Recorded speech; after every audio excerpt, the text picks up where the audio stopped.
है। आज हम लोग भौतिकवाद की आलोचना पढ़ने जा रहे हैं। पिछले कक्षा में आपने देखा था कि एक तत्वमीमांसक विचार जो जिसे हम भौतिकवाद कहते हैं, उस पे हम लोगों ने चर्चा की थी। उसकी चर्चा में बहुत सारी बातें आई थी। भौतिकवाद क्या है? मूल तत्व का नेचर अगर है भौतिकवाद तो उसके लिए क्या प्रमाण होंगे? कौन-कौन से दार्शनिक भौतिकवाद को मानते हैं? कैसे मानते हैं? इस पे हम लोगों ने विचार प्रस्तुत किया था। आज हम लोग भौतिकवाद की आलोचना जो अध्यात्म मानने वाले या प्रत्ययवादी विचारक जिसे हम कहते हैं, जो भौतिकवाद का ठीक विपरीत सिद्धांत है, उन लोगों ने दिया था। भौतिकवाद की आलोचना में सबसे पहली बात यह आती है कि जब हम लोग भौतिकवाद का अध्ययन कर रहे थे, तो यह देखा गया था कि भौतिकवाद का स्वरूप बताते वक़्त बहुत सारी बातें की गई थी। जैसे जब हम लोग देख रहे थे कि भौतिकवाद के समर्थक विचारक कौन-कौन से हैं, तो थेलीज़, एनेक्सिमेनीज़, हेराक्लिटस वगैरह-वगैरह बहुत सारे लोग आते गए, जो भौतिकवाद के समर्थक विचार करते गए। उनके विचारों पे अगर आप ध्यान दें, तो आप देखेंगे कि वो किसी एक चीज़ को भौतिकवाद के समर्थन में किसी एक चीज़ को वो नहीं मानते या मूल तत्व कोई एक भौतिक पदार्थ को वो नहीं मानते। वो कोई जल कहता है, कोई अग्नि को मूल तत्व मानता है, कोई हवा को मानता है, कोई वायु को मानता है। तो इस प्रकार से अध्यात्मवाद जो भौतिकवाद का आलोचना करते हुए प्रथम तर्क देता है, वो यही होता है कि भौतिकवाद की धारणा ही स्पष्ट नहीं है। ये कोई स्पष्ट बात नहीं कहते कि इनके यहाँ मूल तत्व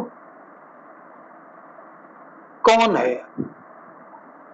तो ये एक आलोचना जो कि बहुत ही महत्वपूर्ण आलोचना है अध्यात्मवाद का भौतिकवाद पे, वो देखने में आती है।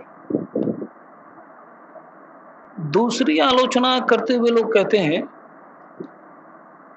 कि ऐसा कोई भी उदाहरण अध्यात्मवाद या भौतिकवादी दार्शनिकों द्वारा नहीं दिया जाता, जिससे यह स्पष्ट हो पाए कि जड़ से चेतन की उत्पत्ति होती है। हम लोग देखे थे कि जब चेतन की बात आती थी कि चेतन तत्व कैसे धरती पे आया, तो भौतिकवादी यह कहते हुए पाए जाते थे कि जड़ से ही चेतन भी उत्पन्न हुआ है। लेकिन केवल यह कह देना कि जड़ से चेतन उत्पन्न हुआ है और वो भी बगैर उदाहरण के, यह उचित नहीं प्रतीत होता है। जैसे आप देखेंगे अध्यात्मवादी दार्शनिकों को जब पढ़ेंगे, तो देखेंगे कि वो बतलाएंगे, उदाहरण देंगे। जैसे वो कहेंगे, उपनिषदों में एक उदाहरण है जो बहुत ही प्रसिद्ध है और वो अध्यात्मवाद या प्रत्ययवाद उसे एक उदाहरण के रूप में भी देखता है। वो ये कहता है कि हम लोग देखते हैं कि हम लोग हमारा शरीर या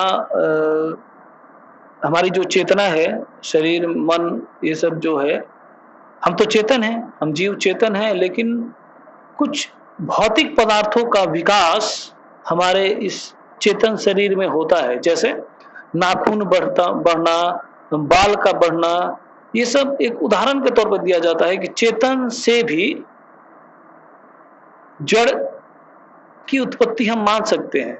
वही जब शरीर में प्राण नहीं रह जाते, तो आप यह नहीं देखेंगे कि मृत शरीर का बाल बढ़ रहा है या उसका नाखून बढ़ रहा है, ऐसा आप नहीं देखेंगे। तो ये एक बहुत ही प्रसिद्ध उदाहरण है जो अध्यात्मवादी या प्रत्ययवादी देते हैं अपने बातों को साबित करने के लिए, अपने तर्कों को पुष्ट करने के लिए। लेकिन ऐसा कोई भी उदाहरण आप देखेंगे कि भौतिकवादी दार्शनिकों की तरफ से नहीं आता जिससे आप यह कह सकें कि हाँ, आप मूल तत्व का नेचर अगर भौतिक मानते हैं तो आपने एक उदाहरण दिया और आपकी बातें पुष्ट हो गई। ऐसा हम लोग देखेंगे कि उदाहरण नहीं दिया जाता। फिर जब हम लोग चर्चा कर रहे थे भौतिक सिद्धांत की, तो उसमें एक दार्शनिक आए थे, कार्ल मार्क्स। कार्ल मार्क्स के ने कहा था कि परिमाण से परिवर्तन हो जाता है, गुणात्मक परिवर्तन हो जाता है और जड़ से चेतन बन जाता है। गुणात्मक परिवर्तन उन्होंने माना था। लेकिन केवल कह देने से ये मानने की बात थी कि आप मान रहे हैं लेकिन उसके लिए कोई तर्क नहीं दे रहे हैं। अचानक परिमाणात्मक वस्तुओं से गुणात्मक परिवर्तन कैसे संभव है? इसके लिए कोई तर्क भी देना पड़ेगा। यह तर्क कि डायलेक्टिक के माध्यम से जो वो तर्क देते हैं, उस तर्क में भी वो अपनी बातों को दोहरा ही रहे हैं। कोई उसके लिए कोई उदाहरण या ये क्यों होता है, ऐसा वो नहीं बतला रहे हैं। वो कहते हैं कि ऐसा हो जाता है। परिमाणात्मक परिवर्तन होते-होते गुणात्मक परिवर्तन हो जाता है। तो अध्यात्मवाद इसकी आलोचना करता है कि आप गुणात्मक परिवर्तन की बात करेंगे लेकिन उसके लिए कोई तर्क नहीं देंगे। क्यों हो जाता है ये बताइए?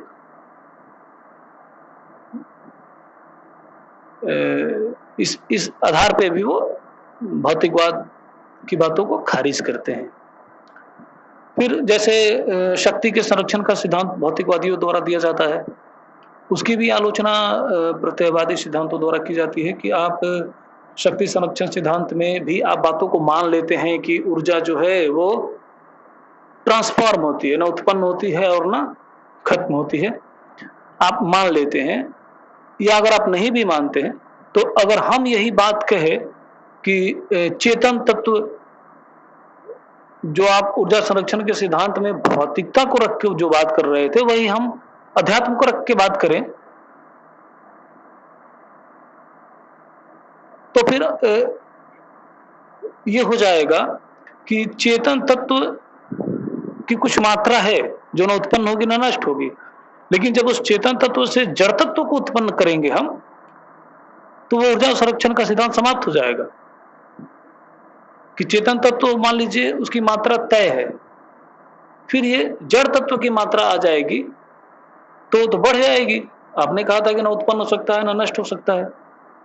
तो ये भी एक तर्क प्रस्तुत किया जाता है कि आप ही के तर्क के द्वारा आपके विचार का हम खंडन करते हैं कि ऊर्जा संरक्षण का सिद्धांत जो ये कहता है कि ऊर्जा न नष्ट होती है, न उत्पन्न होती है, केवल ट्रांसफॉर्म होती है, तो हम मानते हैं कि चेतन है जगत में। और जब जड़ की हम बात करेंगे तो जड़ जैसे आएगा वैसे ही ऊर्जा बढ़ जाएगी, ऊर्जा की मात्रा बढ़ जाएगी। जबकि ऊर्जा की मात्रा बढ़ना आपके हिसाब से या आपके ऊर्जा के शक्ति संरक्षण के सिद्धांत के कारण ये सही नहीं बैठ पाएगा, फिट नहीं बैठ पाएगा।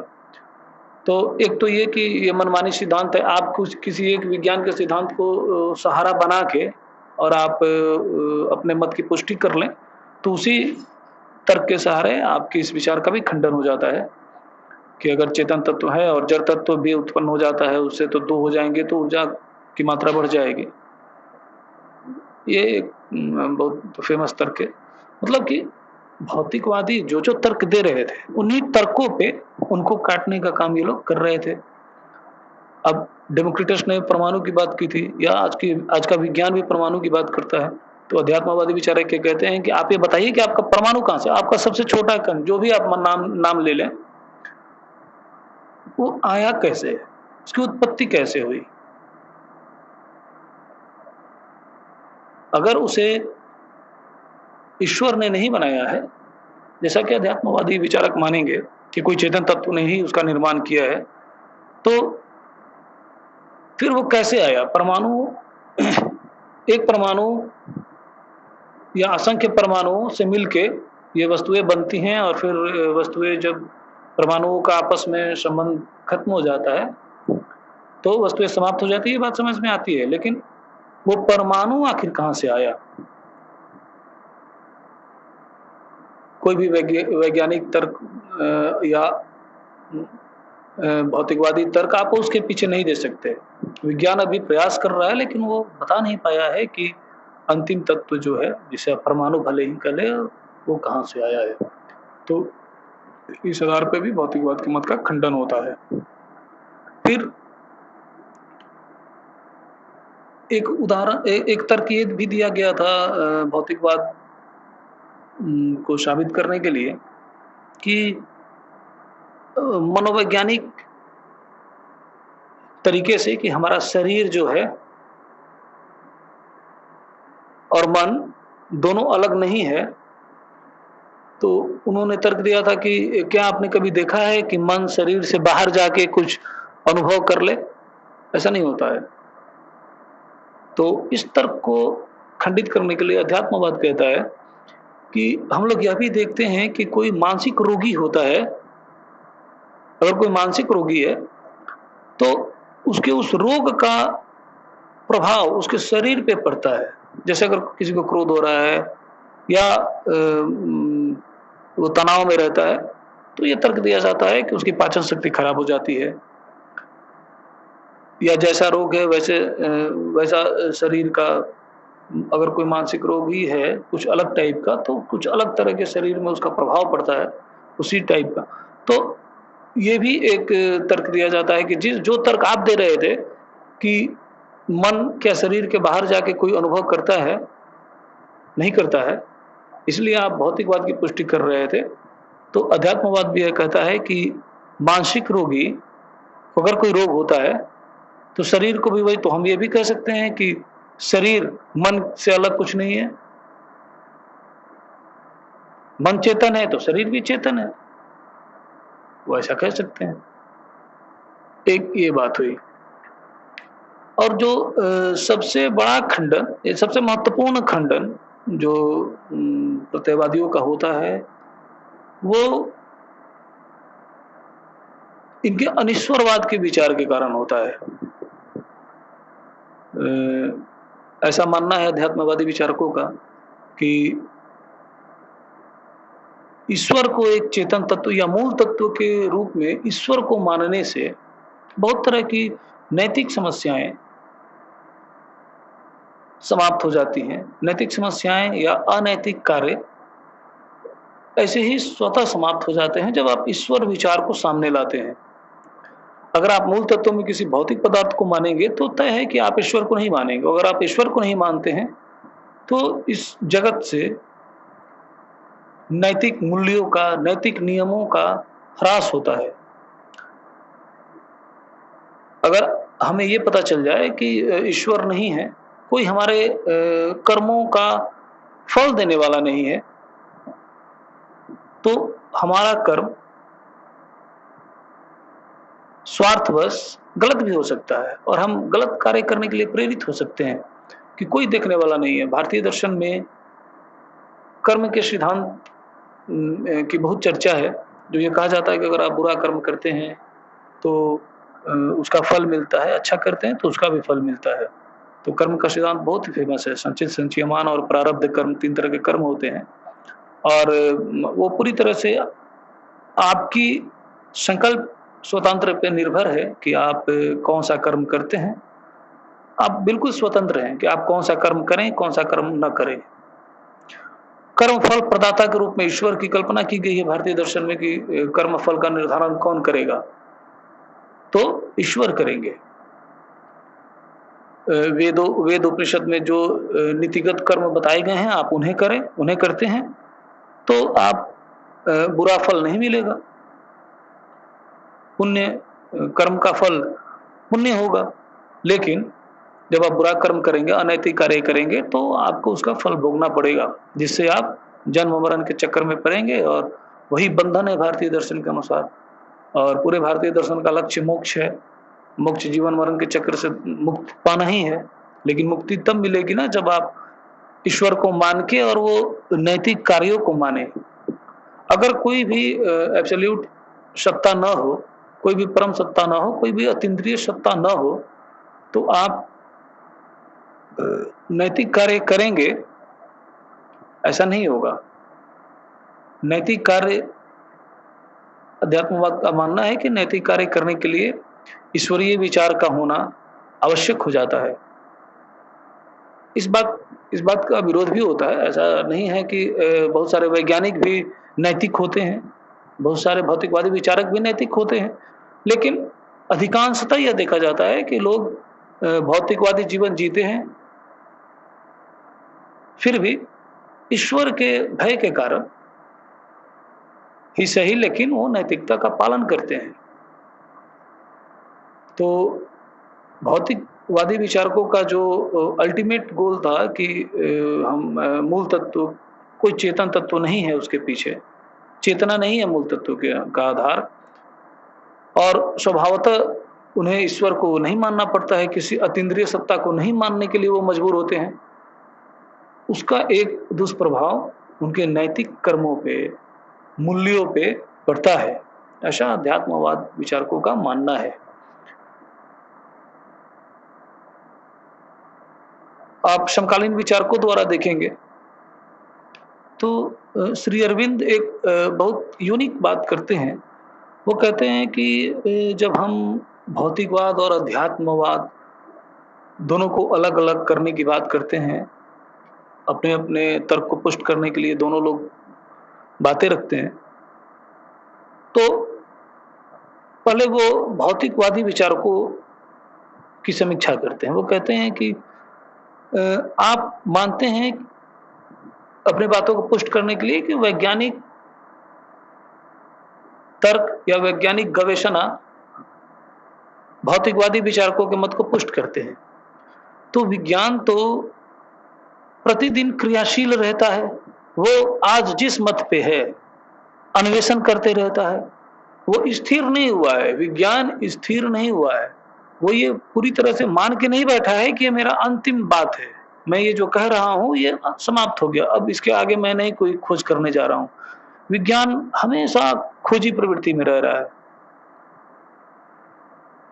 और आप भौतिकवादी विचारकों से कहते हैं कि आप कहते हैं कि वैज्ञानिक तर्क या विज्ञान का सहारा लेके आप उन मत को पुष्ट कर रहे हैं, तो जैसे विज्ञान अभी स्थिर नहीं हुआ है, वो दिन प्रतिदिन नई-नई बातों को खोज रहा है, गवेषणा कर रहा है, तो आप कैसे ये मान लिए कि आपकी बातें स्थिर हो गई, मूल तत्व भौतिक है, उसका स्वरूप भौतिक है। और यही आलोचना वो अध्यात्मवाद के बारे में भी करेंगे। वो अध्यात्मवादी थे, केवल भौतिकवादी नहीं थे, ऐसा आलोचना करने के पीछे ये उद्देश्य नहीं है। वो केवल ये दिखा रहे हैं कि दोनों मत, भौतिकवाद हो या अध्यात्मवाद हो, एकाकी है, केवल अपनी बात कर रहा है, लेकिन